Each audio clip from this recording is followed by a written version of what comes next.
Tamil Nadu to Rajasthan solo travel பண்ண போறீங்களா?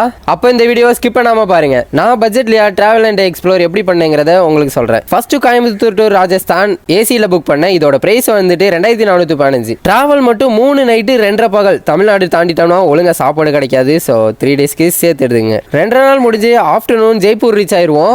Railway ஸ்டேஷனுக்கு வெளியே 60 ரூபாய்க்கு அன்லிமிடெட் சாப்பாடு கிடைக்கும், சாப்பிட்டுக்கலாம். ஆப்போசிட்லயே மெட்ரோ ட்ரெயின்ல ஹவாமாலுக்கு டிக்கெட் எடுத்துக்கணும், 15 ரூபா தான். ஹவாமால் சுத்தி பார்த்துட்டு 250 ரூபாய்க்கு பக்கத்துலேயே ரூம் கிடைச்சிச்சு, அங்கேயே ஸ்டே பண்ணிட்டேன். மார்னிங் சீக்கிரமா எந்திரிச்சு 8 o'clock ஜல்மஹால் போனேன். நடந்தே தான் போனேன். சன்ரைஸ் சூப்பரா இருந்துச்சு. அப்புறம் அங்க இருந்து ஆட்டோல ஹமர் ஃபோர்ட், இது ராஜஸ்தான் ஜெய்ப்பூர் சிட்டியோட முன்னாள் தலைநகரம். அங்க இருந்து கோட்டைக்கு போறதுக்கு யானை சவாரியும் இருக்கு. நான் நடந்து தான் போனேன். சிட்டி பேலஸை எக்ஸ்ப்ளோர் பண்ண 100 rupees சார்ஜ் பண்றாங்க. பின்ன பக்கத்திலேயே உள்ள ஜகர் பேலஸ், அதுக்கு டனல் வழியில எக்ஸ்ப்ளோர் பண்ணுங்க.